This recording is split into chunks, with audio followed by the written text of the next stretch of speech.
Chapter 1. Iris. The podium is too tall. I notice it immediately, which feels ridiculous considering the far more urgent problem of not throwing up in front of 300 alphas, but my brain latches onto details when it is trying to not shut down entirely. The polished wood rises just high enough that I have to tilt my chin at an angle that exposes my throat, and there is something deeply, instinctively wrong about that. Every Omega instinct I have is screaming that this is a terrible idea, that standing elevated and exposed in a room full of alphas is the exact opposite of survival. The auditorium smells like power. That is the only way I can describe it. And it is suffocating. Layer upon layer of alpha scent presses into me from every direction, sharp and metallic and overwhelming, like breathing in something too thick to be air. It's expensive cologne overlaid on natural pheromones that no suppressant fully erases, and it coils into my lungs until each breath feels shallow and wrong. My stomach twists, a slow, warning churn, and I swallow hard against it. Somewhere in the rows below, someone whispers, "She's going to pass out." That's Seraphine Vale's doing. She shouldn't have picked an Omega for this. It's cruel. The word lands heavier than the others because it's the only one that feels honest. Cruel. I keep my hands braced on either side of the podium, fingers curled tight into the edges so no one can see the faint tremor in them. My notes sit in front of me, perfectly aligned, every page clipped and ordered, because preparation is the only thing that makes this remotely survivable. The words blur slightly as another wave of scent hits me, stronger this time, and I force myself to focus. Do not look at the crowd that watches you. That is rule 1. Do not look at the alphas watching you like this is entertainment. Do not... My gaze betrays me. It slides down into the front row and finds her. Seraphine Vale sits like she owns the air itself. She does not slouch, she does not fidget, she does not need to command attention because attention arranges itself around her naturally, like everything in the room understands its place in relation to her existence. Her posture is flawless, shoulders straight, one leg crossed elegantly over the other, hands resting lightly in her lap like she has been sculpted into composure rather than taught it. Her hair is dark, almost black under the auditorium lights, pulled back into a sleek style that exposes the sharp line of her jaw and the clean column of her throat. There is something deliberate about it, something controlled, like even her appearance is curated to project authority. Her features are precise, in a way that feels unfair. High cheekbones, straight nose, lips that rest in a neutral line that never quite softens into anything resembling warmth. She is beautiful, annoyingly, objectively, undeniably beautiful. And if she were anyone else, if she were kinder, softer, less... I drag that thought back before it can finish, because she is not anyone else.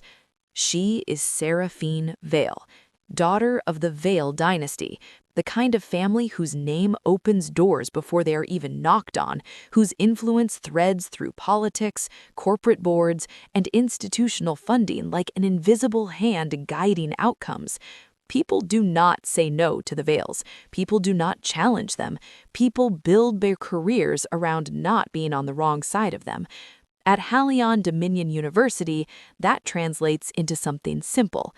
Seraphine does not just lead, she rules. Officially, she's the student body president, elected with overwhelming support that no one is naive enough to think was entirely organic. Unofficially, she's the axis everything turns around. Policies pass because she wants them to. Students rise or fall based on her approval. Even faculty measure their words when she's in the room, because funding has a way of disappearing when the Vale family is displeased. No one stands up to her, not because they can't, because they will not risk what happens if they do. And right now, she's watching me. Her gaze is steady, unblinking, assessing in a way that makes my skin feel too tight. I hate it.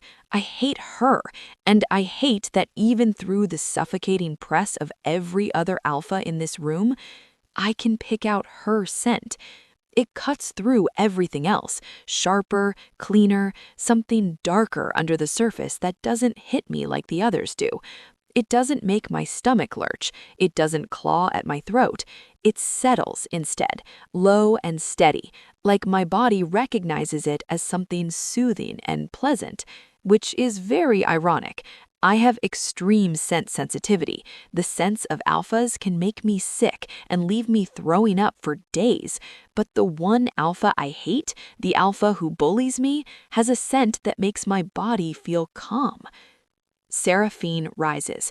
The movement is smooth, controlled, drawing attention without effort as conversations quiet and eyes track her automatically.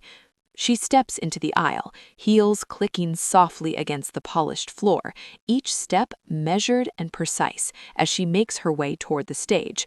Of course she's coming up here. Of course she is. My grip tightens on the podium as she ascends the steps, her presence hitting me fully the moment she crosses into my space. Up close, it's worse. Her scent is stronger here, distinct from the others, threading through the oppressive air like something singular and impossible to ignore. She stops beside me, close enough that my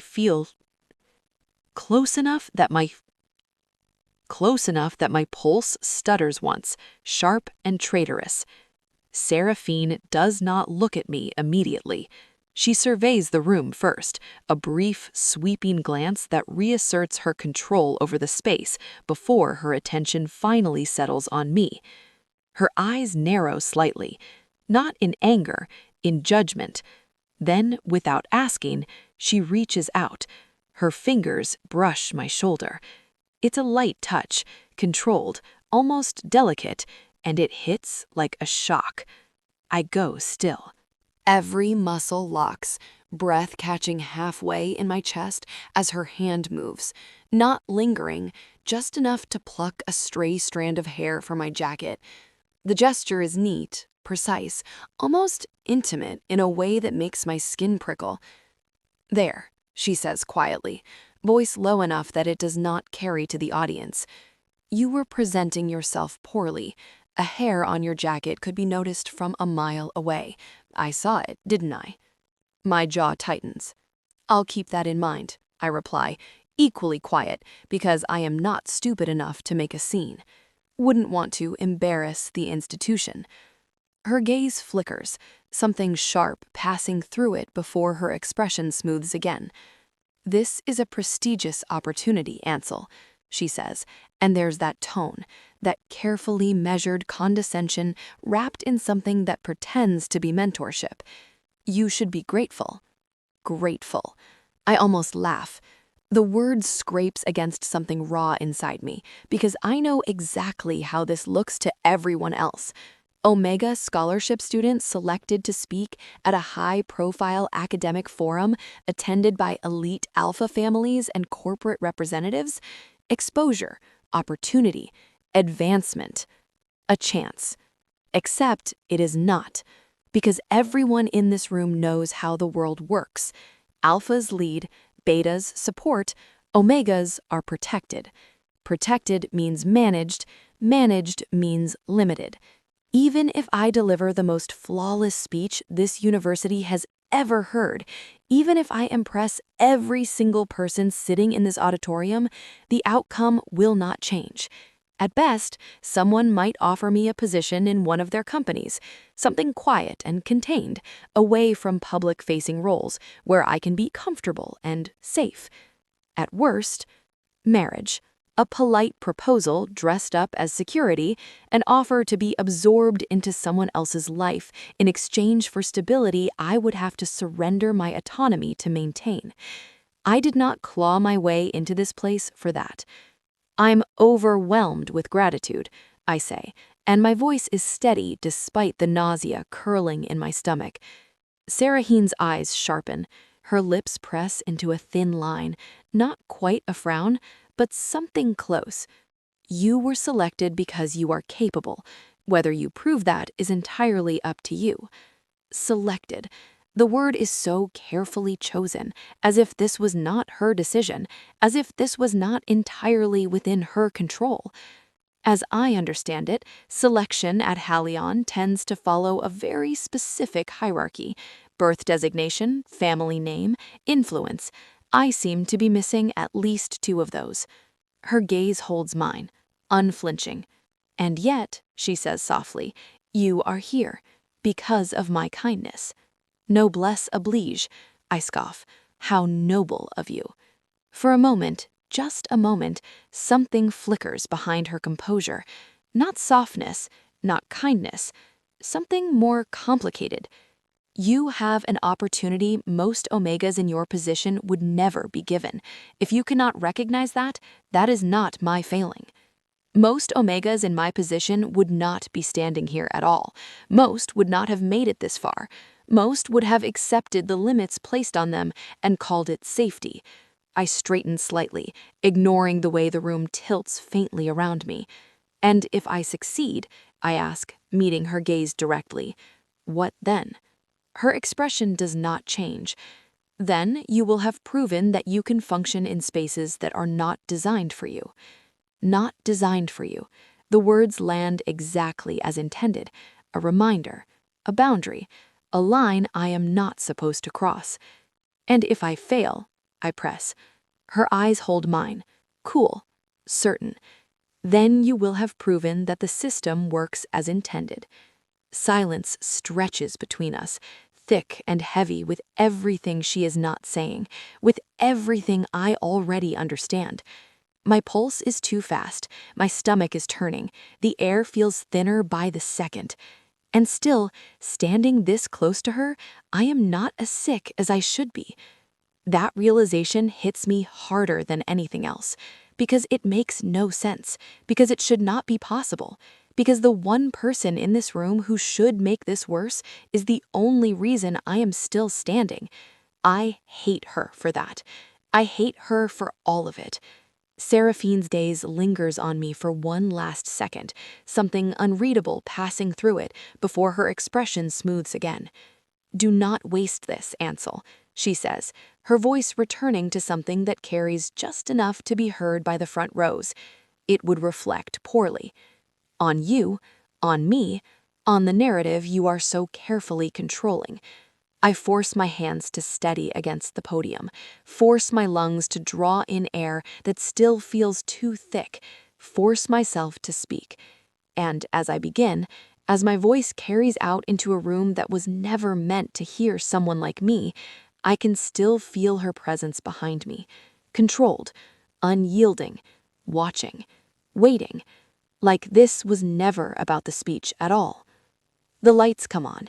One of the professors announces my name and the subject of my speech. Sweat prickles the back of my neck, making me hyper-aware of my Omega body and even more aware of the potent alphas who have me surrounded. I've been taking my suppressants, so I have nothing to fear, but as an Omega, fear is my default. I draw in a breath. It is a mistake. The scent hits me harder this time, like stepping into something thick and suffocating, and my stomach flips violently in response. The air feels heavier, denser, like it is settling inside my lungs instead of passing through them, and for a second, I can't quite tell if I inhaled or if I am just pretending I did. Thank you, I begin, and my voice sounds steady, which feels like a small miracle. The room tilts. It is subtle at first, a slight shift at the edges of my vision, like something has gone just slightly out of alignment. I blink once, slowly, and the podium sharpens again in front of me. I keep going because I don't want to give Seraphine the satisfaction of humiliating me in public. My presentation will focus on institutional access and the ways structural design impacts outcomes across different designations. I continue, and my voice wavers just slightly on the last word. I hear it. They hear it. There's a ripple in the room, Not loud, not obvious, just a faint shift in attention, like something has cracked and people are waiting to see if it will widen. I press my nails lightly into the edge of the podium. My research examines the assumption that opportunity is equally distributed, I say, forcing the words out with careful precision. Another breath. Another mistake. My stomach clenches sharply, nausea rising fast and unforgiving, and I swallow hard against it. If I stop, I will not start again. Within hierarchical environments, I continue, but the sentence stumbles, catching on something that should not be there. There are pre-existing. My vision blurs. I open my mouth again. Nothing comes out. My body is no longer cooperating. The podium slips from my grip, my balance gone in an instant, as the world tilts sharply sideways, and there's a brief, disorienting moment where I am aware of falling, but can't do anything to stop it. The floor rushes up. Sound fractures into something distant and warped, applause long gone, replaced by sharp gasps and the scrape of chairs moving too quickly. Then there's only darkness. Chapter 2. Iris. Something warm wraps around me. Not heat, not light, something softer, steadier. It moves through me slowly, like a tide pulling everything sharp and jagged down into something quiet. My stomach doesn't twist here. My head doesn't pound. My lungs don't fight every breath. I inhale. It's good. That's the only word my brain gives me. Good. Safe. Easy. The kind of ease I don't trust because I don't recognize it. For a second, I think I'm dreaming. I let myself stay there anyway. Then everything snaps back. My eyes open. White ceiling. Too bright, too clean. The university clinic. I sit up too fast. The room tilts, but not violently this time. Just enough to remind me I'm not fully recovered. My hand grips the edge of the bed, grounding. And then I see her. Seraphine Vale is sitting beside me. Of course she is. The memory hits all at once. The stage, the heat, the blur, the fall. My stomach drops. Don't, I say immediately, my voice rough. Whatever you're about to say, don't. Seraphine doesn't react. She's sitting in a chair beside the bed, posture perfect even here, hands resting lightly on her lap like she's attending a board meeting instead of watching someone recover from a public collapse. "How are you feeling?" she asks. Flat, controlled, no warmth. I stare at her. "You're asking me that?" "Yes." "Why?" She tilts her head slightly. "Because you fainted in front of 300 people," she says. It seemed relevant. I exhale sharply. Right, of course. Concern. Very on brand for you. She doesn't rise to it. Instead, she reaches for the glass on the side table and holds it out to me. "Drink." I blink. Once. Twice. "I'm hallucinating." "You are not. You're handing me water." "Yes." "That feels incorrect." Her eyes narrow slightly. "Take it, Ansel." I hesitate. Then I take it. Our fingers brush. The contact is brief. Still, my body reacts. A sharp shiver runs through me, fast and involuntary, like something just clicked under my skin. I hate that. I hate that she notices it too, her gaze flicking to my hand for half a second before returning to my face. I drink. The water helps. Too much. Too quickly. I glance at the clock on the wall. 2 hours. Seraphine nods once. That is correct. That's not possible. Why not? Time passes the way it always does. No, I say, lowering the glass. It usually takes longer, way longer, for my body to heal after I've had an episode of being overwhelmed by the scent of alphas. She watches me, carefully. I swallow. Then it hits me. The scent in my dream, the scent that made me feel relaxed and rejuvenated, it's still here. Not overwhelming, not suffocating, just present. And it's coming from Seraphine. Of course it's Seraphine. I guess apart from being the only alpha whose scent I can tolerate, she also happens to be the only alpha whose scent can make my body heal faster. I hate being around her, especially when I'm weak and vulnerable, but being around her helps me get better faster, so I will tolerate her presence. I set the glass down harder than necessary. I already had all the water in it.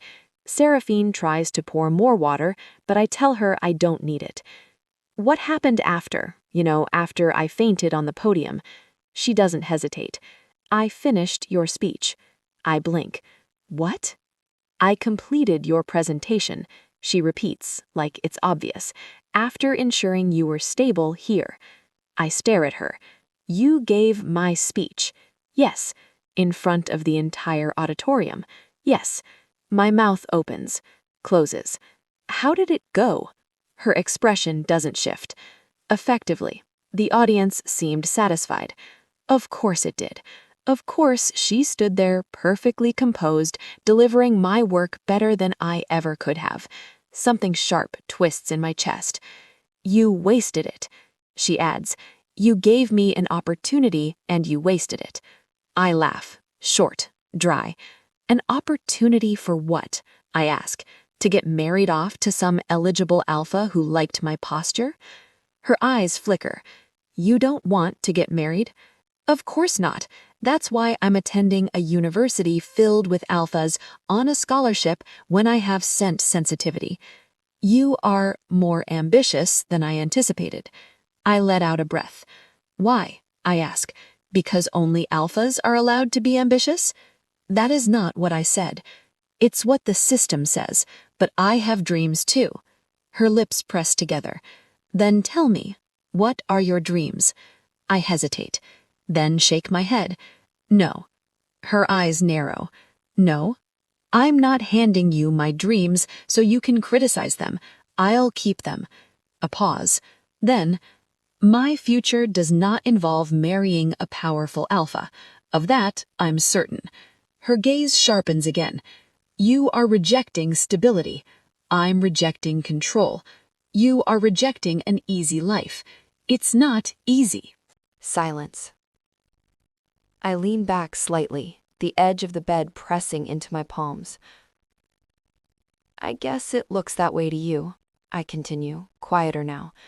You were born into power, not married into it. Her expression stills. Your parents probably love you and want you to express your personality in any way you desire, I add. They don't try to control every decision you make, tell you how to dress, how much to talk, how to act, and to keep yourself small. Seraphine doesn't respond. For a second, I think she's going to dismiss it. Then, they decide what I must be, she says. I'm a Vale. I was born into a destiny that I cannot reject. The words land flat, matter of fact, but something underneath them. I blink. That doesn't make sense, I say. It does, she replies. No, I shake my head. That sounds exactly like being an Omega. Her gaze snaps to mine. We hold it. Different structure, she says. Same outcome. Silence stretches. You control you, I continue. You shape what you're allowed to want. You punish deviation. Her expression shifts. It's subtle, but it's real. There's a sadness in her face that I've never seen before. I didn't think a privileged alpha like Seraphine Vale could look so dejected. They expect perfection, she says quietly, and I do too. You're saying this like it's a burden. It is.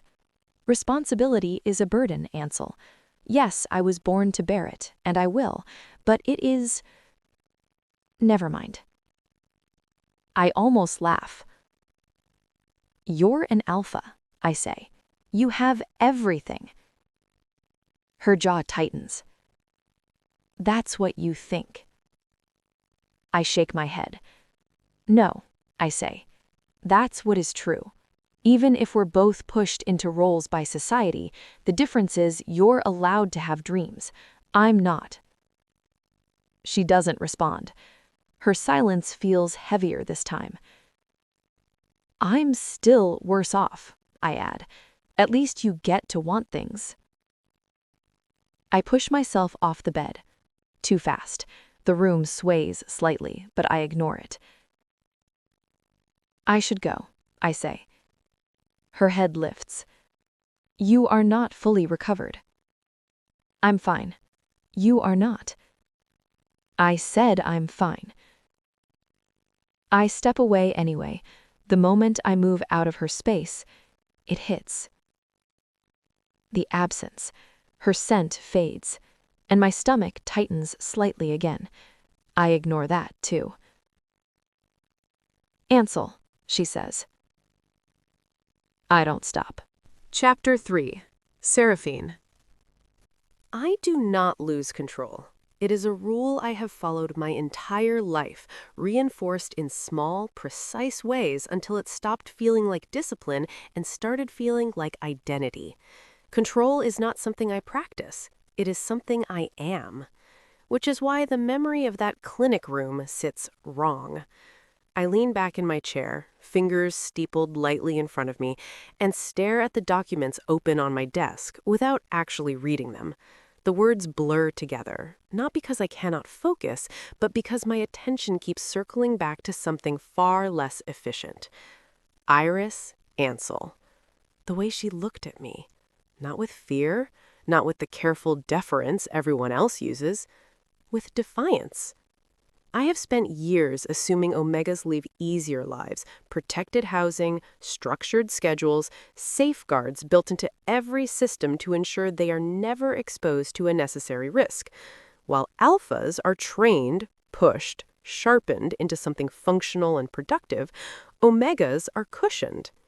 I always resented and envied them because nobody ever protected me. Nobody ever thought I deserved softness. I was pushed into a cold world and expected to be mean. They control you. They shape what you're allowed to want. Iris's words replay with irritating clarity. I shift slightly in my chair, jaw tightening. The thought is uncomfortable. Are we really similar in that we both want things society expects us to not want? They decide what I must be. I said that. I do not say things like that. Not out loud, not to someone like her. My fingers tap once, sharply, against the desk. The problem is not the system. The problem is her, specifically, the way my body reacts around her. I saw her on that stage, pale, unsteady, failing to regulate, and something in me shifted. Not emotionally, physically. Instinct. The need to protect her was burning through me. Alphas are naturally protective, but I feel overly protective when I'm around Iris. I feel like she's a fragile thing that I must save, even though she is the woman who can destabilize me if I let her. She's not powerless. In fact, she's far too powerful where I'm concerned. I brought her to the clinic. I stayed. I handed her water.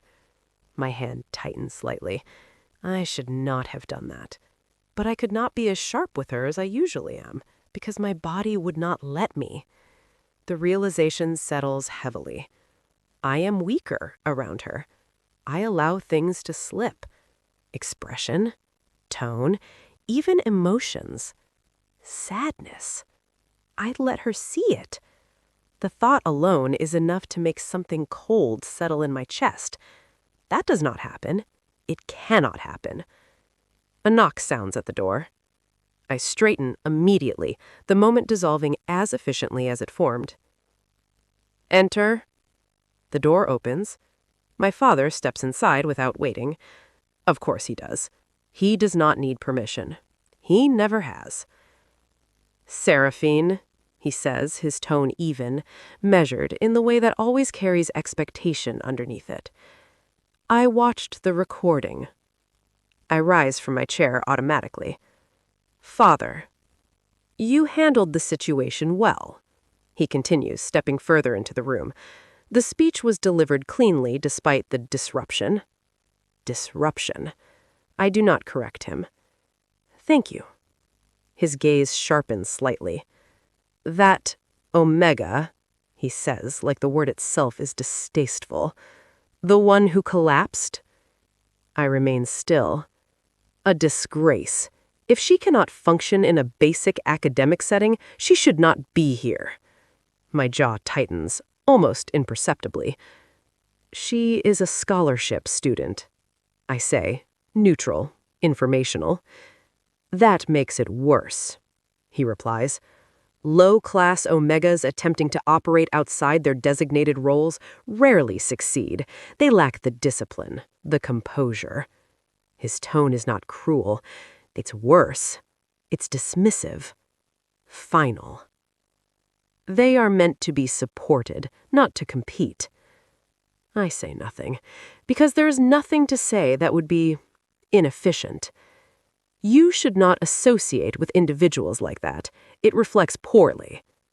Associate. The word is almost laughable. I do not associate.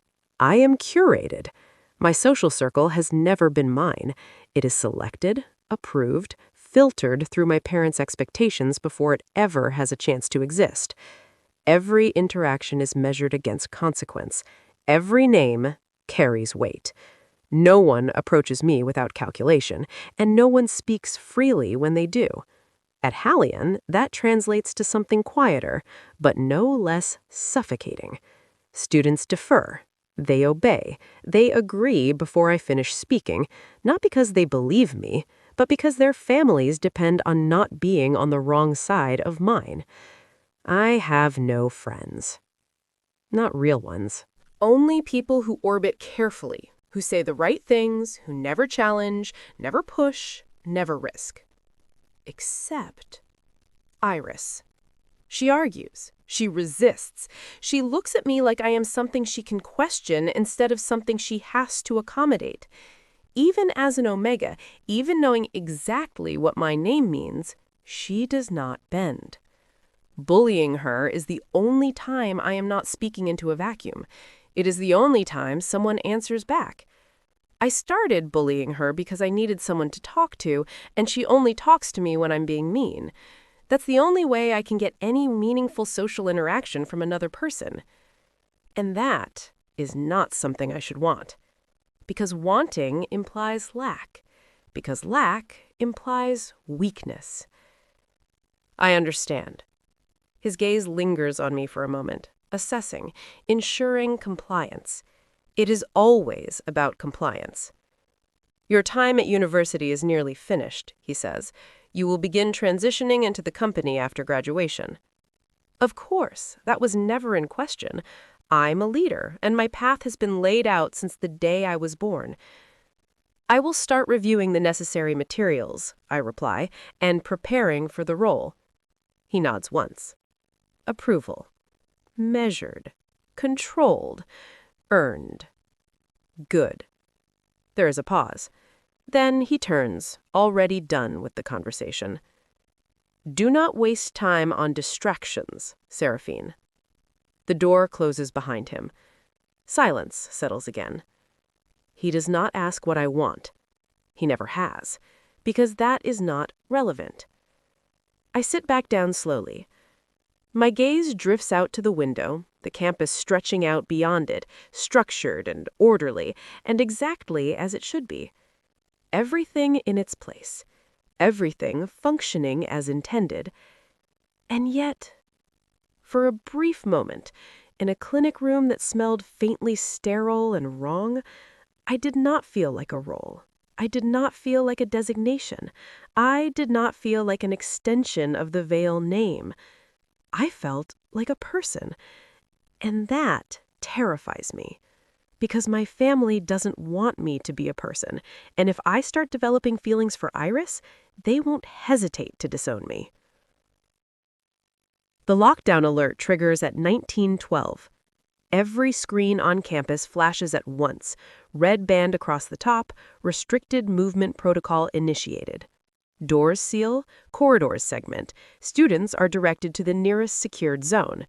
It's rare to have a lockdown on campus. They only do it when there's an emergency, like a fire somewhere, or something equally disastrous. Alphas, betas, and omegas are separated because during dangerous situations, omega pheromones are heightened and alphas are also hyper-aware, which might lead to the mating which the university doesn't want. I am in the East Academic Wing when it happens, halfway through reviewing policy drafts that suddenly feel irrelevant. The doors behind me lock with a clean, final click. A few students nearby freeze, then look to me automatically. Remain where you are. Do not attempt to override the system. It will resolve.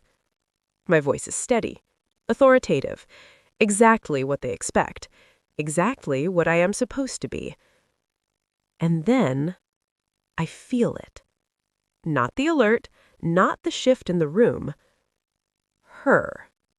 It hits before I see her, a faint change in the air, subtle but unmistakable, cutting through the layered scent of the space. My body registers it instantly, recalibrating without permission. I turn.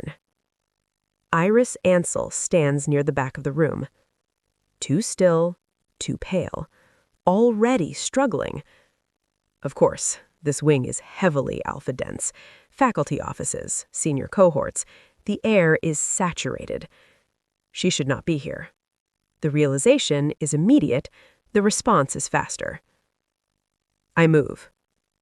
Everyone, shift toward the west side of the room, I say, already adjusting position. Maintain distance. They obey. They always do. But I am not watching them. I am watching her. Her breathing is shallow, controlled but failing, shoulders tight, fingers clenched at her sides like she is holding herself together through force alone. I step into the space between her and the others. I know I need to remove her from this space filled with alphas. Where's the designated area for omegas? I grit my teeth as a wave of Iris's potent pheromones drift into my nostrils. Damn it, her scent is unbelievably sweet, and it makes something ache with need inside me. My heart beats faster, and I can feel heat crawling under my skin, spreading all over my body like a firestorm. It's just omega hormones, but there's something so nostalgic and comforting about that smell, like I could just rest my head on her chest and be enveloped in a hug, the kind of warm, soft hug that I've always wanted. I snap back to reality quickly as one of the betas shouts across the room. The omegas are supposed to be in the laboratory building. Got it. Come on. I grab Iris's hand, blocking my nose with my hand so I inhale less of her pheromones. I literally drag her out of the room and pull her along. She collapses onto her knees the moment we're outside. She inhales. No, don't breathe that hard, I tell her. You'll only inhale more of the alpha scents around you and get sicker. No, yours. She shocks me by burying her face against my thigh. Your scent is different. She must be weak because her eyes are dropping closed, and she sounds delirious. I cup her face. The touch of her velvet skin makes me shiver. I'm hyper-aware of how sensual she is, so open and receptive. I could do anything to do her. But I cannot, because it would never end with just physical touch. So I try to satisfy my need to touch her, to be grounded by her scent, in the only way I can think of. I pick her up from the floor. What are you doing? Her voice breaks as she realizes she's in my arms. Carrying you. You don't seem capable of walking anymore, I say, striding ahead. Every step makes me conscious of her feminine weight. Carrying her makes my hormones rage, my alpha instincts roar to life, pushing me to protect her, to claim her. Her lips are so soft and pink, delicate, beautiful, untouched. I wonder if she's been kissed before. I wonder if she'll taste as sweet as she smells. But I have to stop at wondering because one wrong step and I'll lose everything. I swallow hard, almost sprinting across the corridor. The laboratory building is easily 10 minutes away, but after 5 minutes of running, I'm already panting. Still, the adrenaline in my veins and the surge of alpha protectiveness makes me push through exhaustion. My muscles hurt, but for my omega, I can push further. Iris's face looks less pale now. The color is coming back. Are you feeling better? I ask. Where are we? She questions, blinking at me. She looks so vulnerable, unguarded, and my fingers itch to run across her cheek to tell her that she's safe. Can you put me down? We're not at the laboratory building yet. I think we're in the history building. I feel better, Iris says. I think your scent helped, and we're far enough from the alphas that I can't smell them anymore. My scent helped? I scoff. You know I'm an alpha, too. But your scent is different. Iris blushes. Your scent doesn't trigger my sensitivity. How strange. I put her down, and she seems steady on her feet. Iris is breathing hard. Not the sharp, panicked kind from before. This is different, deeper, slower, like her body is still trying to catch up with itself after everything it just went through. She looks at me, really looks at me. You can go, she says, voice still uneven. I can walk the rest of the way. No. The answer is immediate. She blinks. No? You're not stable yet. I'm standing. Barely. She exhales sharply, pushing her hair back from her face. You've done enough. You don't have to keep pretending you care. I am not pretending. That slips out before I can filter it. Her eyes narrow slightly. That's new. Since when do you not pretend? I am ensuring you do not collapse again. She tilts her head. Wow, very noble, she murmurs. Didn't realize this was the part where you stop bullying me. I am not bullying you. Right, and I love being dragged across campus like a liability. You were a liability. And now? I don't answer immediately, because now, she's standing in front of me, steady, color returning to her face, her scent still lingering faintly in the air between us.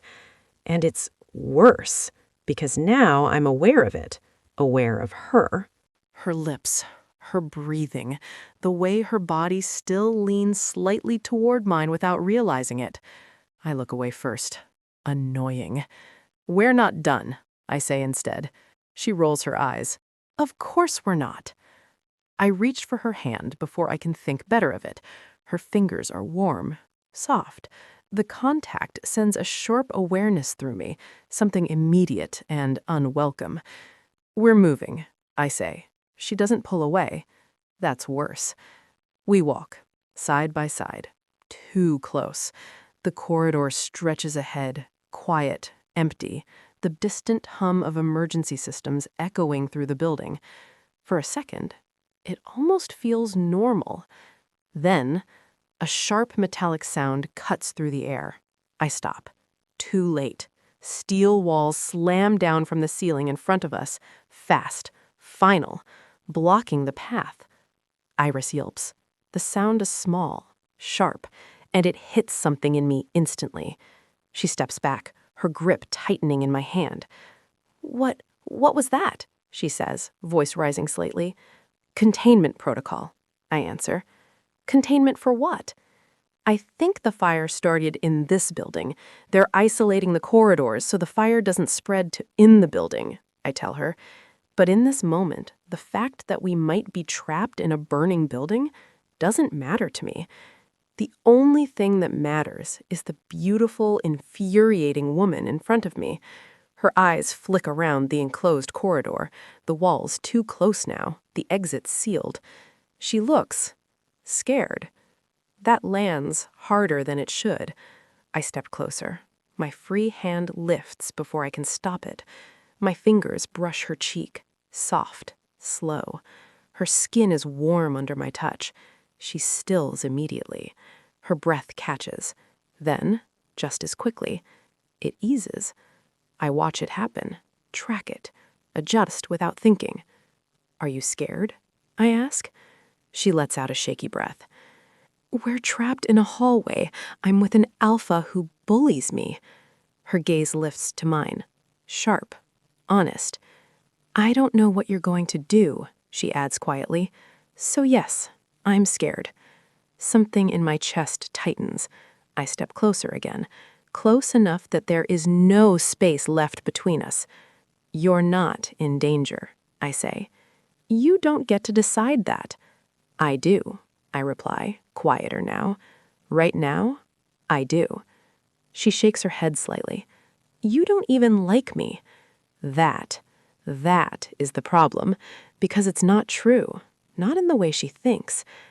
I don't like what happens when you're near me, I say instead. Her breath catches again. There it is. That awareness, that dangerous understanding. Her eyes soften, just slightly, and something in me gives.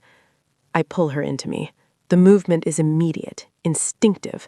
My arms wrap around her before I can stop them, one hand coming to the back of her head, the other pressing against her back, holding her close. She freezes for a second. Then she melts. A small, broken sound escapes her, a whimper, soft, unsteady, and it grounds me. I inhale. Her scent fills my lungs, warm, sweet, overwhelming in a way that doesn't suffocate, in a way that centers. My hand moves slowly down her back, steady, controlled, repeating the motion without thinking. You're safe, I say. She exhales against me. And here, I thought, she murmurs, voice muffled against my shoulder, the only worst thing you could do to me was bully me. I pull back just enough to look at her. Is touching me that unpleasant? I ask. Her lips part. Her gaze flicks to mine. It's bad, she says softly. A pause. Then, but in a good way. That lands. Hard. Something shifts. Sharp. Irreversible. Her eyes hold mine. And for the first time, there is no defiance, no resistance, just openness, trust. And that undoes me. Touching isn't the worst I can do, I say quietly. Her breath catches. I don't wait. I close the distance, grab her face, and slam my mouth into her lips. The first taste of her is like a hit of a drug. It's so potent, my insides feel like they're liquefying. A sharp relief floods me, like something I've been holding back for too long, finally finding a way through. Iris's lips are warm, but when I brush mine across them, they're pliant and needy, begging me for more. Kissing her feels like coming home, like stepping into something I didn't know I was searching for, like being wrapped in warmth after a lifetime of holding myself rigid. My hand tightens slightly at her back, pulling her closer, needing more. Her fingers curl lightly into my jacket, holding on, not pushing away. That is the moment it becomes real.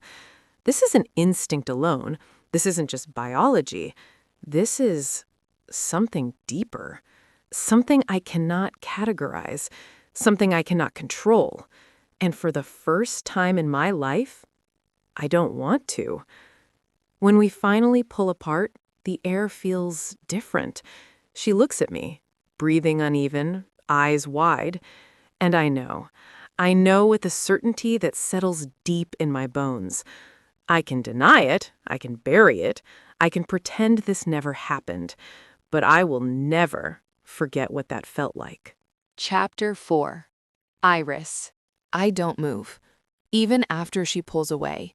Even after the air shifts and the moment fractures into something real and dangerous and impossible to ignore. I just stand there, staring at her like I don't recognize what just happened, because I don't. Seraphine Vale kissed me. That alone should be enough to short-circuit every rational thought in my head, but it's not just that. It's how it felt. It wasn't sharp or forceful or anything like I expected from her. It was warm, slow, deep in a way that made everything else disappear, like the world had narrowed down to just that single point of contact between us.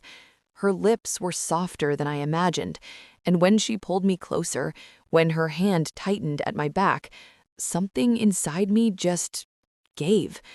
For a second, I wasn't in a burning building. I wasn't trapped. I wasn't an Omega surrounded by danger. I was safe. Completely, impossibly safe. And worse, I wanted more. Damn, Seraphine murmurs, her voice low and rough in a way I've never heard before. Heat rushes through me so fast, it almost makes me dizzy again. But this time, it's not nausea. It's something else, something sharper, warmer. My lips part slightly before I can stop myself, and for one reckless second, all I can think about is what it would feel like if she kissed me again. If she didn't stop there, if her hands moved lower and caressed the places in my body that ached for her touch. But the forbidden thought has no time to sink deeper into my psyche, because at that moment, the steel walls in front of us retract back to the ceiling. The sound shatters everything. Alarms cut out, the red emergency lights flicker back to white. A second later, sprinklers burst to life overhead, cold water raining down on us without warning. I gasp as it hits me, soaking through my clothes instantly. Seraphine flinches beside me, her hair dampening, her perfectly controlled composure dissolving in the span of a second. For a beat, we just stare at each other.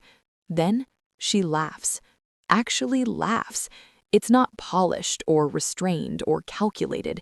It's real, startled and bright in a way that feels almost wrong coming from her. And before I can stop myself, I laugh too. The sound spills out of me, breathless and a little wild, and suddenly we're just two girls, standing in a flooded hallway, drenched and disheveled and still a little shaken from everything that just happened. Not an Alpha, not an Omega, not Vale and Ansel, just us. They've contained it, Seraphine says after a moment, glancing up at the ceiling like she's recalibrating. The fire. I nod, pushing wet hair back from my face. Right, I say, even though my voice still feels unsteady. The moment shifts again. Reality settles back in, and with it, everything else.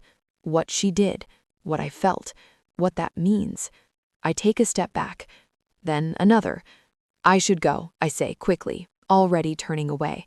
Iris, I'm fine, I cut her off. Really, I can handle the rest on my own. I don't wait for her to argue. I don't wait for her to stop me, because I can't.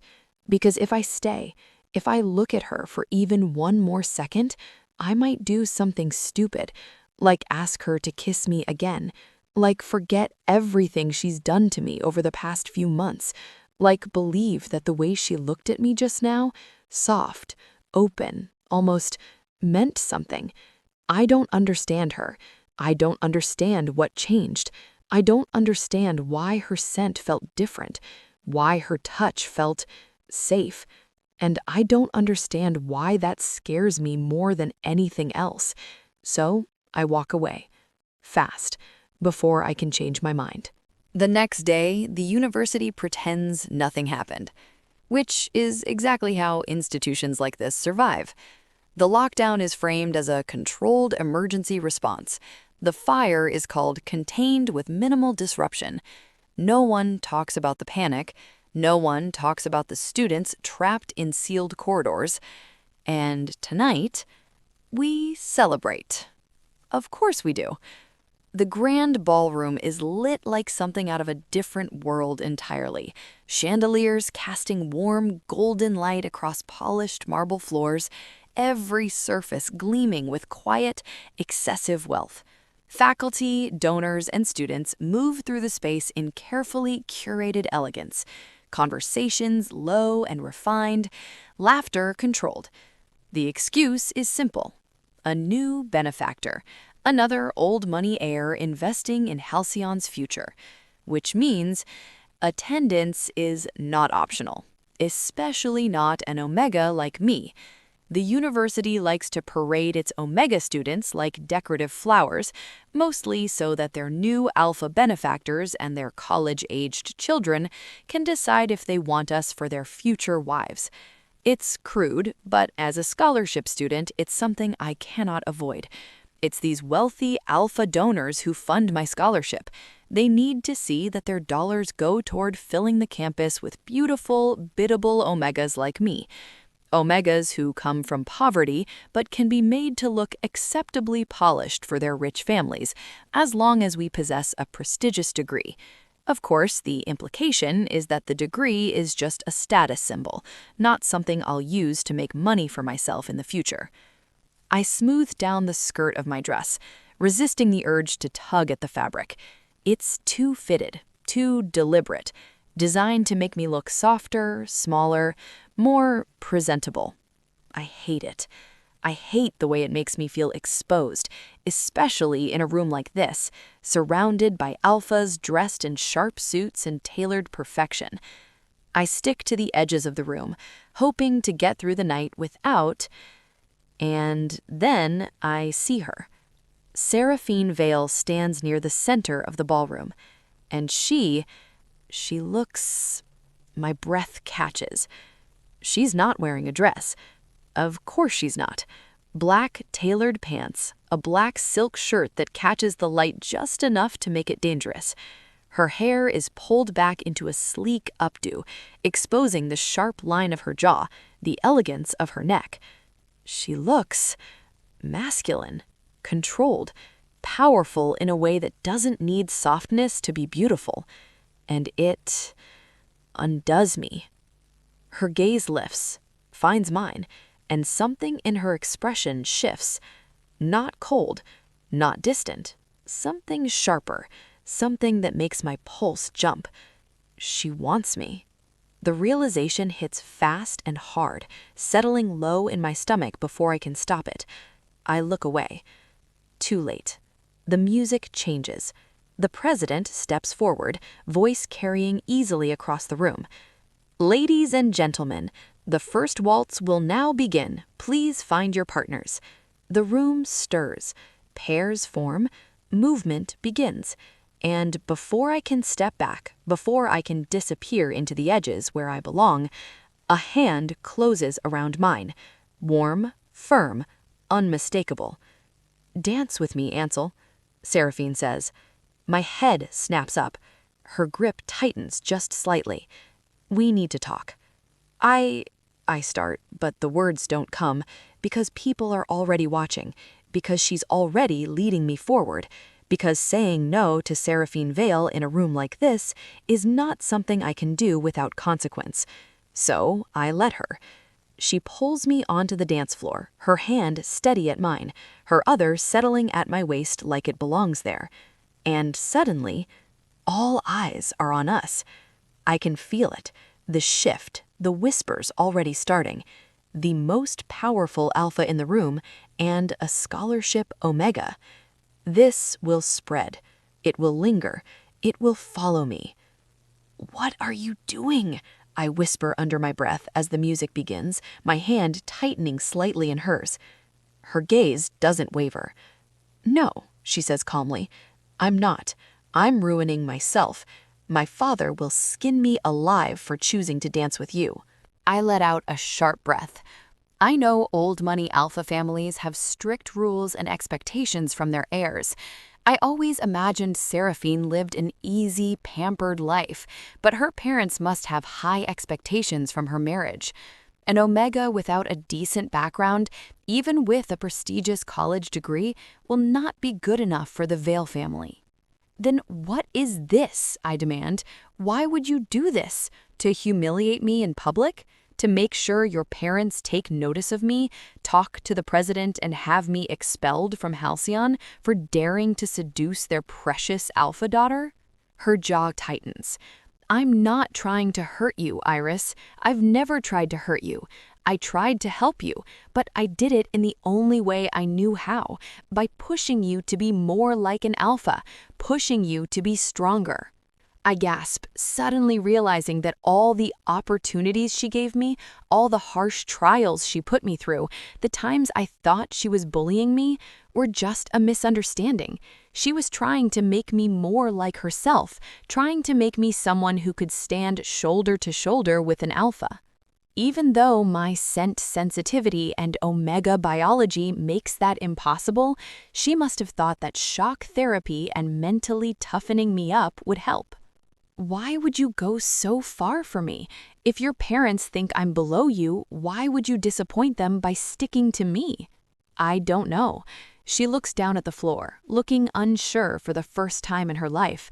I don't know why I'm drawn to you, why I try to make you my equal, even though I know we can never be equals. Maybe it's because you were the only person to challenge me. Everyone else agrees with everything I say. It's not even a real conversation. She sounds so mellow, so honest, that I'm certain it's a trick. What game are you playing now? This is not a game. It never is with you. The music carries us into motion, her leading effortlessly, her control over every step infuriatingly precise. You felt it, she says quietly.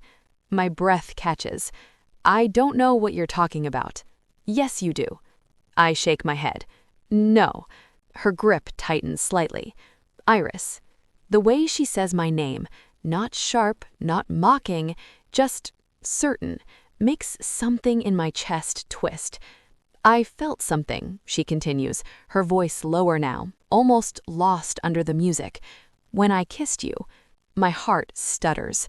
Hard. That doesn't mean anything, I say quickly. It does. It doesn't, I repeat, even though my voice is weaker now. You don't just change overnight. You don't just kiss someone you hate.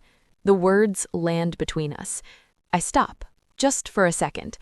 Her gaze holds mine, unflinching. She says, I don't hate you. In fact, I think we are very compatible, so I was thinking, to confirm my theory, I'm going to take you out to dinner tomorrow, see if our chemistry was just because of the danger we were in, heightened hormones, or if it's more. No. The word whooshes out of my mouth on a strangled breath.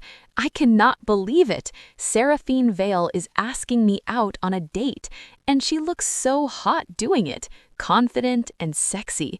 My pulse won't stop skipping. My stomach is groaning with heat.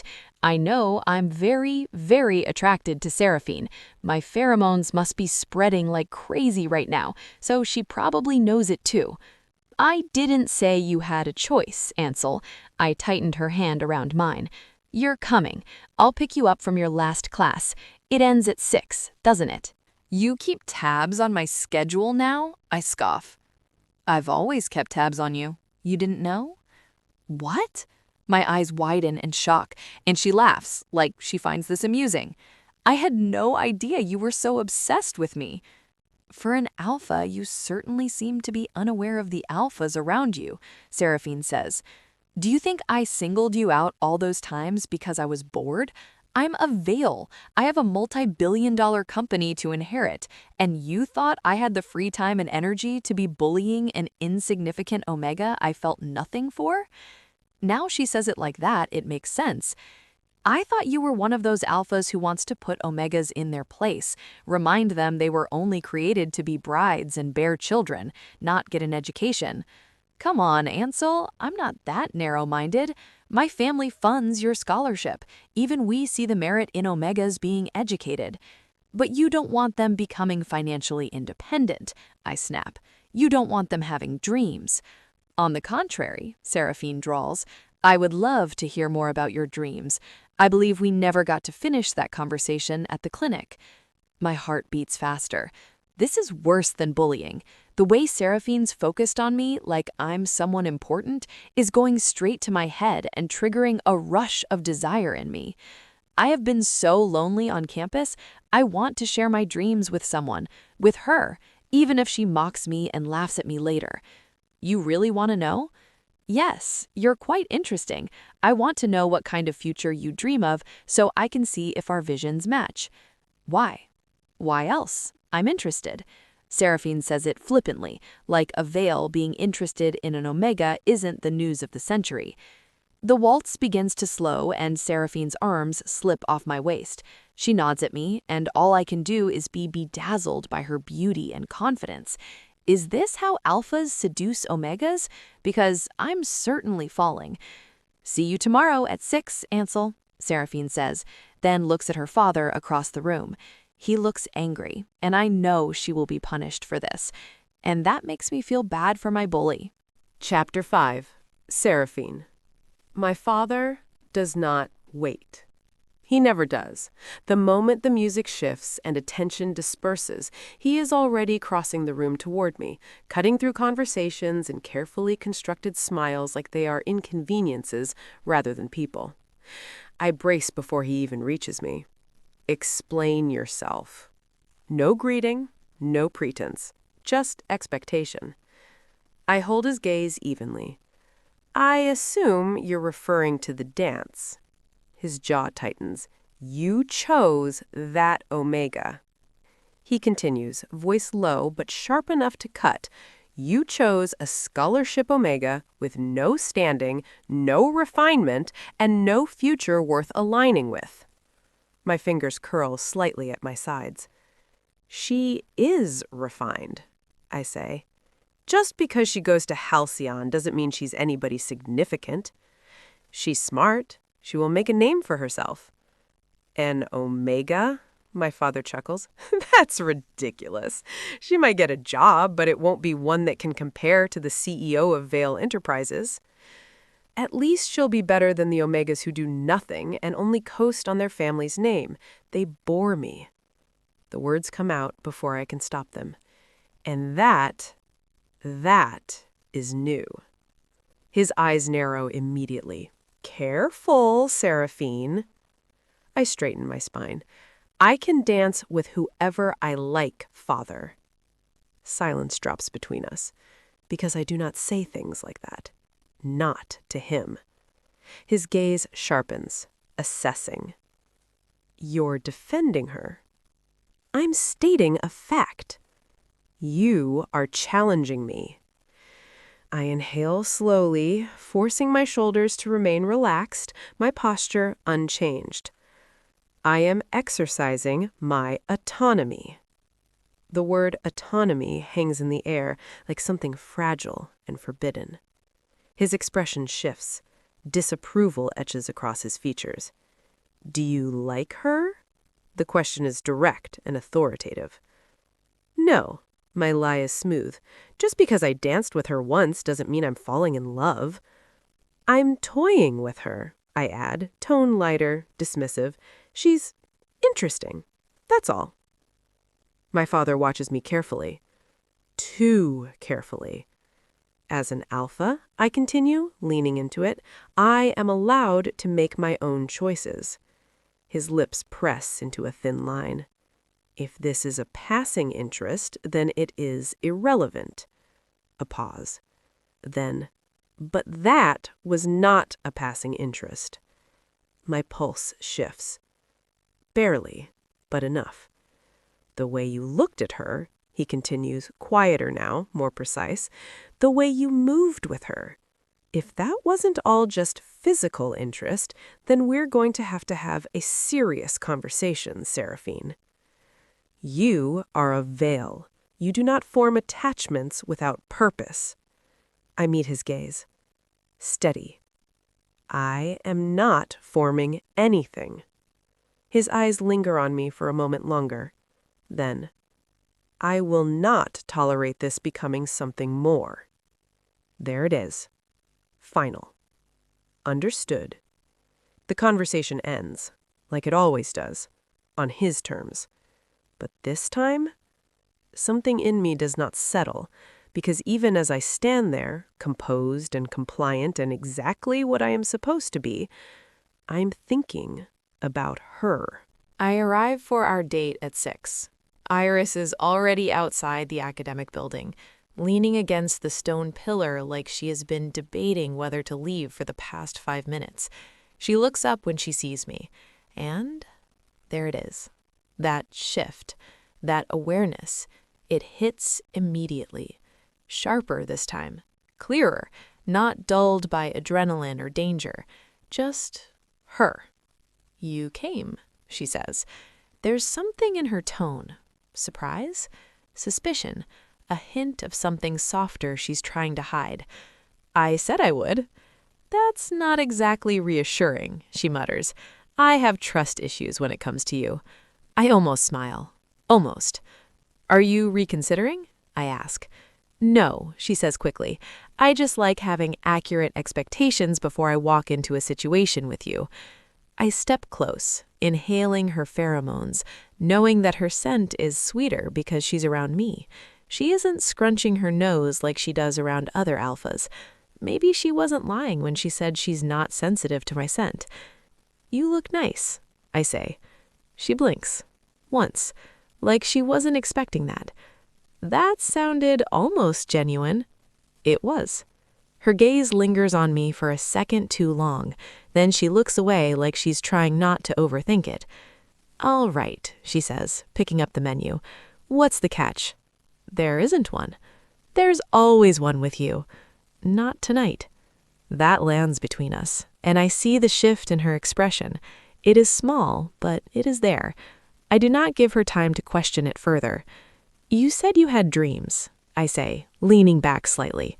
I want to hear them.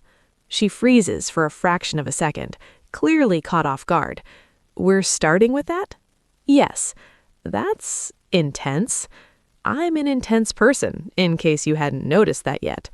She lets out a quiet breath, then looks down at the table, fingers tracing the edge of her glass, as if grounding herself before speaking. Fine, she says after a moment. You asked for it. I wait. I don't want to be dependent on anyone, she says, her voice steadying as she continues. I don't want to be placed somewhere safe and quiet and told that's enough.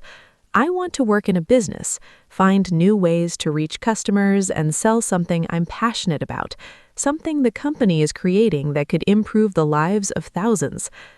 That alliance, I say. She blinks. With what? With what I want. I want to create a new business that sells products that can change the lives of millions. In fact, I've been exploring a few ideas. Her expression shifts immediately, suspicion and curiosity mixing. You're serious? I'm always serious. She leans forward slightly, studying me. You're going to inherit one of the most powerful companies in the country. Why would you throw all that away and take a risk? I don't want to inherit it, I say. That lands harder than anything else I have said tonight. What? She asks, completely thrown now. I have no interest in continuing my family's legacy, I continue calmly. I want to be independent of the Vale structure. You're leaving the family business? Iris gasps. I'm planning to build something separate. She stares at me like she is trying to reconcile this with everything she thought she knew. Why? She asks quietly. Because I am an alpha, and I do not intend to spend my life under another alpha's authority. Her lips part slightly. That sounds dangerous. It is. And your family? They will not approve, I say simply. Which is why they will not know. A long pause follows. You've already planned this, she says. Yes. And you have funding. My grandfather established a trust in my name. It becomes accessible after graduation. She exhales slowly, clearly processing all of it. You're serious, she repeats. I do not waste time on hypotheticals. Another pause. Then I lean forward slightly. I want you to work with me. That stops her completely. What? I want you as my partner, I clarify. Her eyes widen. You want me to be your partner? Yes. She laughs, but it is not amused. It is disbelieving. This is not a prank. Not at all. It's an informal offer. Why me? Because you are intelligent, I say without hesitation. Your analysis is precise. Your perspective is different from mine in a way that is useful. Your presentation, despite the interruption, was strong, and your work in class consistently reflects capability. She stares at me. Then, her eyes fill. She turns away quickly, but I see it. You're crying, I note. I'm not, she says immediately, wiping at her face. No one says things like that to me. She lets out a shaky laugh. People tell me I'm smart, but then they remind me that it doesn't matter, that alphas will always be better at leading, that I should focus on what I'm meant for, being an omega who comforts an alpha after a hard day. I hold her gaze. You are more than that. Something in her expression breaks slightly. Why are you doing this? She asks. Because it is true, I say. Then, after a brief pause, I add, and because my interest in you is not purely professional. Her breath catches. I don't give away more than that, wanting our chemistry to build naturally during the date. The conversation shifts after that, easing into something lighter, though the tension never fully disappears. The food arrives. She takes one bite and immediately makes a face. This is too refined. Where is the actual flavor? It is balanced. It is boring. I almost smile. What did you grow up eating? I ask. She leans back slightly, thinking. Street food, she says. Messy, spicy, probably questionable in terms of hygiene. That explains a lot. She glares at me. And you? Structured meals, timed, nutritionally optimized. That sounds miserable. It was. We talk longer than I intended, longer than I should, and the entire time, I feel it. Not just physical, not just instinct. We're mentally compatible. We are both ambitious, and we have aligned goals. She wants to help me strategize, but doesn't feel confident making decisions in a business. I love making decisions, so I think we'll fit together. When the meal ends, I pay without comment, and we step outside together, the night air cooler now. She turns toward me. This was... She starts, then stops. That was a good date. You were pleasant to be around. I didn't think it would go so smoothly. I guess we just happen to have a lot of common interests, I tell her. So what about my offer? Are you going to start planning the business with me? We should have a solid strategy before we graduate so we can hit the ground running when I come into my trust fund. Okay, she nods. I think I'm really intrigued by the things you said. As long as this is not just another way you're bullying me, I'm game. I step closer. She doesn't move away. That is enough. I press her gently back against the door behind her, one hand bracing beside her shoulder, the other settling at her waist. Her breath catches immediately. I look forward to working with you, Ansel, I say quietly. Her cheeks flush. On the business and on other things between us, I add. She looks at me. Really looks at me. I like you, I add. Her pulse jumps, I can tell. And based on your pheromones, I continue, voice lower now, you like me too. She exhales shakily. You're not who I thought you were, she admits. No. She steps closer, just slightly. I think I'm starting to like who you actually are, she says. Then I lean down and brush my lips against hers. She kisses me too, this time with no hesitation. Sparks fly through my blood, singing a tune that's heady and beguiling. I feel my blood heat, my senses sharpen, my heart beat faster. This is real compatibility, real physical craving for my mate. I have never felt an immediate spark with any Omega before. We must be highly compatible. Iris pulls back just enough to speak. This better not be a new bullying tactic, she warns. It is not. I take her hand. It's cold and damp with sweat. I massage it, reassuring her. I want more, I say. Come back with me to my room. I want to explore your body. She hesitates, only for a second. My body already wants more, she admits softly. That is enough. I don't let go of her hand as we walk. Chapter 6. Iris. 5 weeks later, I know exactly how Seraphine Vale breathes when she's asleep. It's slower than when she's awake, softer, like all the tension she carries through the day finally loosens just enough to let her exist without holding everything together. I'm curled against her, my head resting on her chest, one of her arms wrapped securely around me. The sheets are warm, tangled around our legs, and for once, I don't feel like I need to be anywhere else. I feel content, which is new. Her fingers trace slow, absent patterns along my arm, not distracting, just there, grounding. It's something she does without thinking now, like her body has decided I belong here and refuses to let go of that conclusion. "You're quiet," she murmurs. "I'm thinking." That's dangerous. I smile slightly against her skin. About winter break. It's coming up in a week or two. Her hand stills for half a second, then resumes its slow movement. "You're staying on campus." It's not a question. "Yes." "Why?" I shift slightly, pressing my cheek more comfortably against her. "I think going home isn't really home anymore," I say. "It hasn't been since I came here." She doesn't interrupt. "I think they expected me to fail or come back or accept something else." "Something else," she repeats. "Marriage, dependency, the usual Omega path." Her arm tightens around me. "That is not your path," she says. "No," I agree. "It's not." A small silence settles between us. Not uncomfortable, just thoughtful.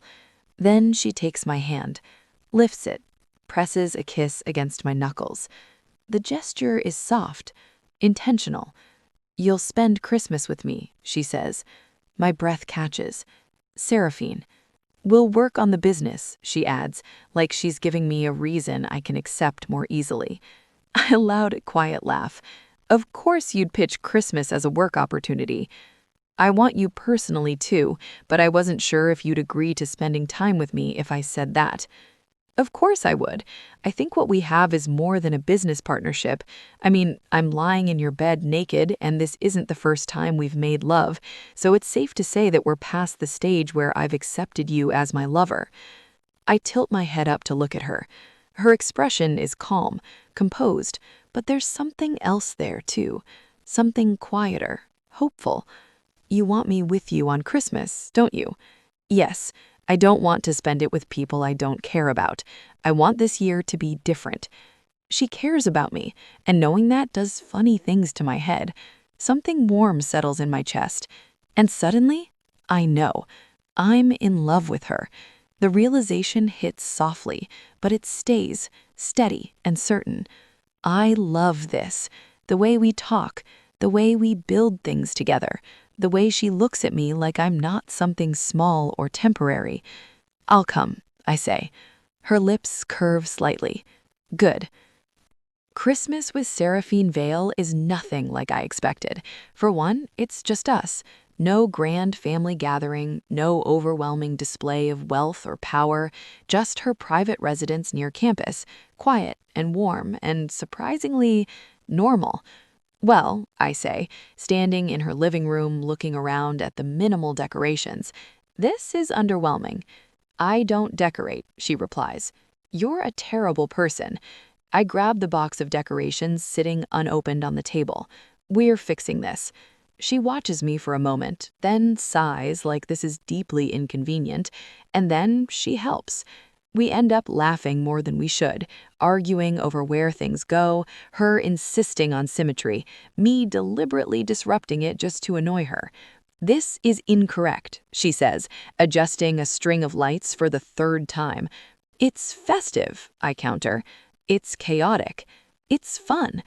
She pauses, considers, then lets it stay. That feels like a victory. The gifts are unexpected. I hand her mine first, suddenly nervous in a way I haven't felt in weeks. "It's not expensive," I say. "I don't require expensive." "Good, because you're not getting it." She opens it carefully. Inside is a leather-bound planner. It's custom-made and organized for our business. Sections labeled, structured, built around the way she thinks. Her fingers still as she flips through it. "You made this," she says. "Yes." Silence. Then, "This is very unique. I've never gotten something like this before. I'll treasure it." I grin. High praise. She looks at me, really looks at me. Thank you. Then she hands me her gift, wrapped in expensive white and silver wrapping paper. I open it. It's a laptop. Not just any laptop, a powerful one. Configured, loaded with software, business tools. Seraphine, you needed it, she says, for the proposal, for the work. I stare at it, then at her. This is too much. It's what you deserve. I mean, you're dating a Vale. I can't give you some cheap trinket and call it a gift. I laugh softly. You're unbelievable. You're even more unbelievable. Your consideration and intelligence shocks me every day. I lean forward and kiss her, because I don't know how else to respond. New Year's Eve is quieter. We don't go out. We don't need to. We sit side by side at her desk, papers spread out, screens glowing, both of us focused in a way that feels right. I've finalized the financial projections, I say, turning my laptop toward her. She glances over, scanning quickly. Your margins are conservative. I prefer realistic. She almost smiles. Her phone rings. She answers without hesitation. Yes, she says. I want preliminary supplier agreements drafted by next week, no delays.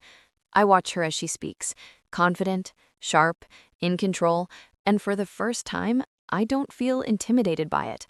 I feel excited because I'm part of it, because we're building something together, because this is what I wanted. When midnight hits, we barely notice, until I glance at the time. Happy New Year, I say. She looks up. Happy New Year. I smile, then pause. Seraphine? Yes. What are we? She goes still. Then she sets her phone down, looks at me directly. You're my girlfriend, she says. My heart skips. Okay, I say softly. Her gaze sharpens slightly, and as an alpha, she adds, I do not share what is mine. I blink.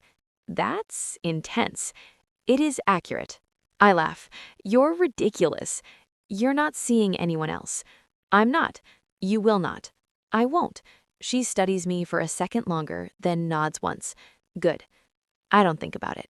I just move, wrap my arms around her, hold on. I'm happy, I say into her shoulder. She stills for half a second. Then her arms come around me, firm, certain. As you should be, she replies. I pull back just enough to look at her, then kiss her, because I can, because I want to. I don't think. Not anymore.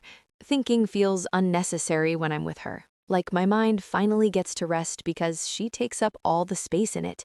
The world outside her room, outside her touch, outside the quiet rhythm we've built over the last few weeks, it all fades into something distant and unimportant. Right now, it's just us. Her, me. We're getting physical in her house, and I'm melting into her, feeling her scent envelop me and drag me into a pleasurable, boneless ecstasy. The way she says my name like it belongs to her. The way I don't hate that. I'm laughing into her shoulder, breathless, my fingers tangled in the fabric of her shirt as she pulls me closer, like she never quite wants to let go. Everything feels warm, steady, safe in a way I never expected to feel in this place. Iris, she murmurs, low, focused, like I'm the only thing she can see. I'm here, I whisper back. I always am, and for a moment, I forget everything else. Until a sound, sharp, out of place. We both freeze. It's subtle but unmistakable, a shift in the house, a door, footsteps that do not belong to either of us. Seraphine goes still beneath me, completely still. Then she moves, fast. Get dressed, she says, already reaching for her clothes, her voice low but tight in a way I've never heard before. Something cold settles in my chest. I don't ask questions. I move. We scramble, pulling on whatever we can reach, my hands shaking slightly as I try to steady them. Something feels wrong. Not uncertain. Wrong. The door swings open, and everything stops. Seraphine's father stands in the doorway. His presence fills the room instantly, heavy and absolute, like the air itself has shifted to accommodate him. His gaze lands on me first, and hardens. So, he says, his voice carrying that same controlled authority I've only ever heard from Seraphine. Father, she says, her tone sharp, controlled, but there's tension underneath it now. You shouldn't be here. I shouldn't be here? He repeats, stepping further into the room like he owns it. You were expected at home, at the gala, at the New Year's reception. You were meant to meet the executive board you will be working with in a matter of months. Her shoulders stiffen. I needed time, she says, to prepare, to relax. I wanted to spend my final holiday before I graduated doing what I wanted to. Relax? Unwind? He cuts in sharply. You are an alpha, Seraphine. You do not relax. You prepare. You perform. You execute. His gaze flicks to me again, cold, evaluating. And instead, he continues, his voice dropping into something far more dangerous, you have isolated yourself here with an Omega who is far below you in status. The word lands like something distasteful in his mouth. My stomach twists. I told you, he continues, turning his full attention back to her, that she would not become a distraction. She's not, she is, he snaps. You have ignored your responsibilities. You have missed critical introductions. You have placed yourself in a position where your judgment is now questionable. Seraphine steps forward. You're overreacting. I am responding appropriately. You're controlling me. I am guiding you. Her hands curl into fists at her sides. This is my life, and it is your responsibility. Silence cracks between them. Tight, sharp. You will end this, he says finally. My heart drops. Seraphine doesn't move. You will end whatever this is, he continues, his gaze flicking to me again. Or I will. My breath catches. How? She asks, her voice quieter now, more dangerous. His lips curve slightly. I will revoke her scholarship. The words hit like a blow. No, I start, but my voice feels too small in the room. Seraphine's head snaps toward him. You wouldn't. I would. Her breathing changes. I see it. The shift, the calculation, the realization. She does not belong here. She does not belong anywhere near you, and if removing her from this institution is what it takes to correct your focus, I will do so without hesitation. Stop, Seraphine says, her voice tight. You will end this, he repeats, or I will ensure that she has no future here at all. I feel it then, the fear, not for me, for what she's about to do. Seraphine turns slightly, just enough that I can see her face, and for the first time, she looks trapped. This is it. This is the moment she warned me about, the thing she couldn't escape, the thing she didn't want me to see. You're being a tyrant, she says finally. I am being an alpha. Her father's voice is cold and controlled. You don't own me. I do, he replies calmly. Until you prove otherwise. Silence. Long, heavy, and then I see it happen. The shift. Not outward, not obvious, but I feel it. She's choosing, and I already know what it's going to be. Her shoulders straighten, her expression smooths, the mask slides back into place. Fine, she says. The word cuts deeper than anything else. I'll end it. I'll break up with Iris. My chest tightens so sharply I can barely breathe. Her father nods once. Good. Tell her. Seraphine looks at me, tears glistening in her eyes.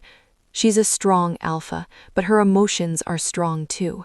It breaks my heart to see her like this, to know I've caused even a fraction of her pain. And at that moment, I'm certain she loves me as much as I love her. Iris, let's stop seeing each other. I don't want you to lose your place at Halcyon. Good. Her father turns toward the door. Get dressed, he tells Seraphine, and meet me in the living room. We have matters to discuss. Then he leaves. Just like that. The room falls silent. I don't move. I can't. Seraphine stands there for a second longer, then she turns, walks toward me, and before I can say anything, she pulls me into her.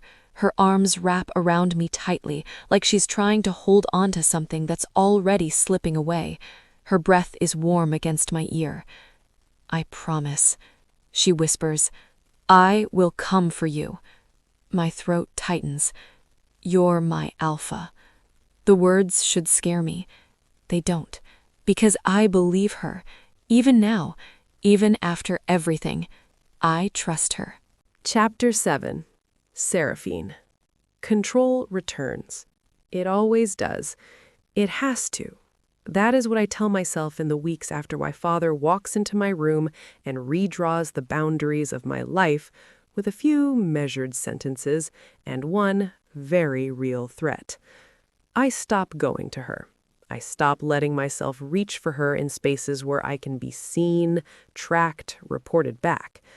I stop everything, except the one thing I cannot. I still talk to her. Not in person, not where anyone can trace it back to me, but through messages, encrypted, private, hidden in places no one in my father's network would think to check. Iris, you disappeared again today. Me, I did not disappear. I am adapting. Iris, that sounds like something a robot would say. Me, it sounds like something someone being watched would say. Iris, right. Sorry, I forgot who your father was. Me, do not apologize. Continue making the marketing materials. Your last attempts weren't very good. Iris, excuse me? Me, we need better copy and graphics to attract more customers. Iris, I'm doing my best. Me, you are underestimating us. Iris, us? Me, yes, us. There's always a pause after that. Like she feels it too. Like even through a screen, something settles between us that refuses to be reduced to distance. These conversations, they keep me stable. They keep me focused. They remind me what I am working toward. Graduation, the trust fund, independence, her. Every plan I build now includes her.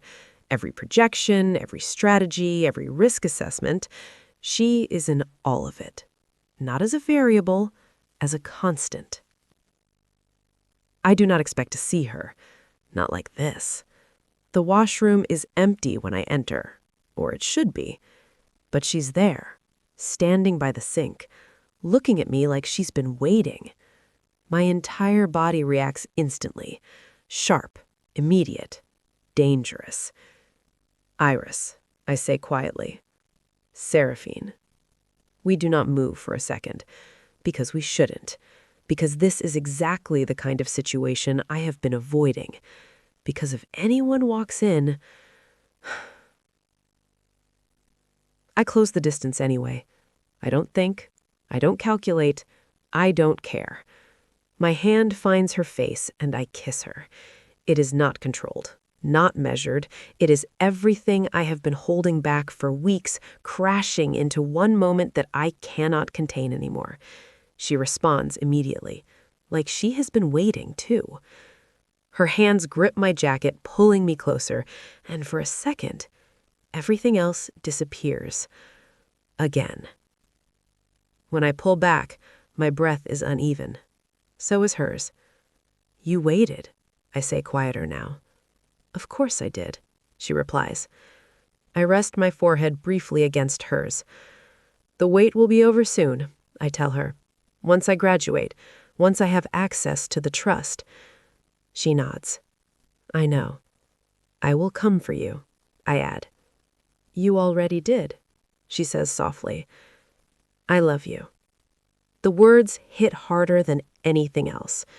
Not because I don't expect them, because I do, because I feel them too, because I have felt them for weeks and refused to say them out loud.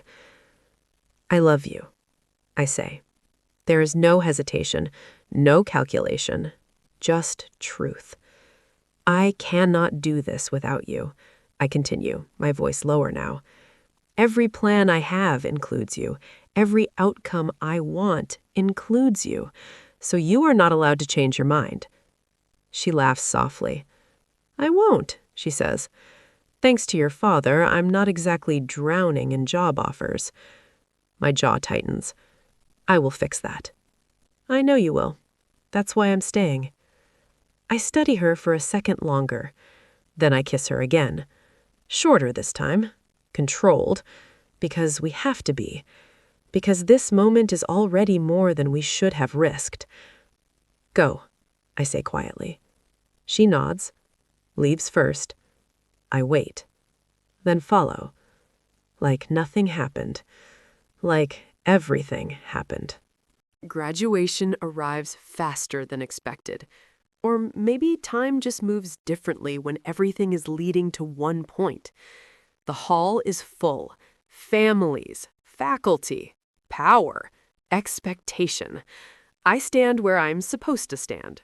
Perfect, composed, exactly what they expect. And then I see her across the hall. Iris.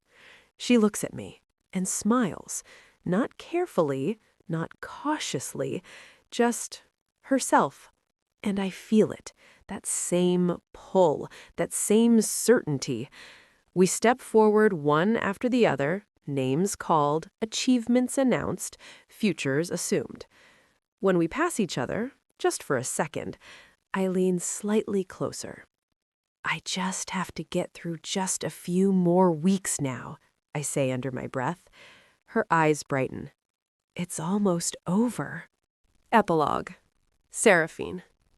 5 months later, everything is different. The apartment is quiet in a way I have never experienced before. Not empty, not controlled, not curated for appearances. It is lived in.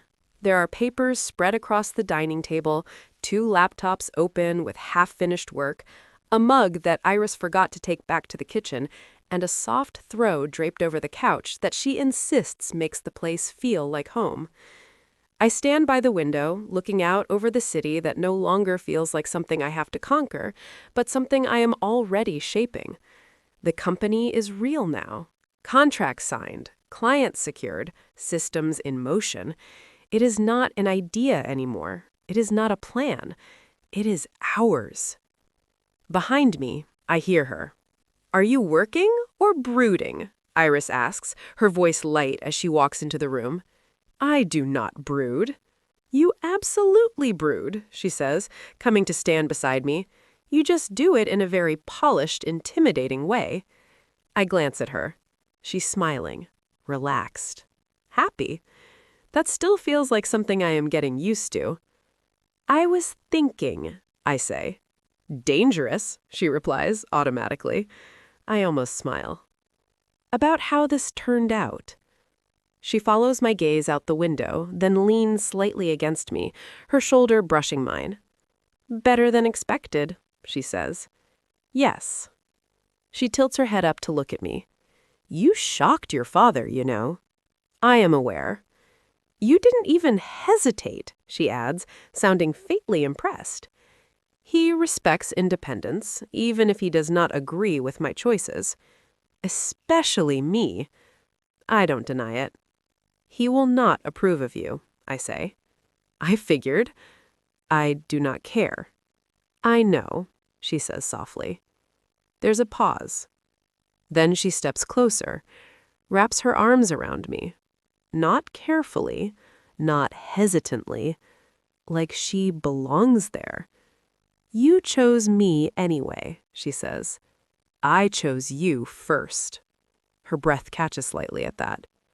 You're very intense, she murmurs. I am accurate. She laughs softly, pressing her forehead briefly against my shoulder. And now we have a company and an apartment and actual clients who take us seriously. They should. They do, she nudges me lightly, because we're good at this. We are. She pulls back just enough to look at me properly now, her expression softer now. I used to think I'd never get this. Not the work, not the independence, definitely not this. This was always inevitable. Oh, was it? She teases. Yes. Even when you were making my life miserable at the academy? I was not making your life miserable. You absolutely were. I was focused. She laughs again. You're unbelievable. You like that? I do. That quiet settles between us again, but this time it's warm, full, certain. I love you, she says. It's easier now, saying it, hearing it, still powerful, still real. I love you, I reply. Her fingers tighten slightly against my shirt. You really meant it, she says softly. All of it. About building something, about including me. I do not make empty statements. I know. She studies me for a second longer, then smiles. I think this is what I always wanted, even before I knew it existed. I reach for her, pull her closer. It is what you deserve. Her eyes soften. And you? You deserve this too. Not just the business, not just the success. You deserve to be happy. I am. The word is simple, but it is true. She searches my face like she's making sure, then nods. Good. I tilt her chin up slightly. Come here. You're already holding me. Closer. She rolls her eyes but steps in anyway, closing the space between us completely. And then I kiss her. Slow, certain, not rushed, not desperate, just right. Her hands slide up to my shoulders, holding on, like she always does now, like she knows I'm not going anywhere. When I pull back, she's smiling, soft, content. Forever, she says quietly. I hold her days. Yes. Because there is no other outcome, no alternative, no version of my future that does not include her. And for the first time in my life, that is the only variable I do not need to control. It is the one thing I know will stay. Thank you for listening to this story. Hope you enjoyed it. You can check out other books by Sasha Clinton, available on Amazon under the pen name Sasha Clinton. Also, check out my channel for more free lesbian romance audiobooks.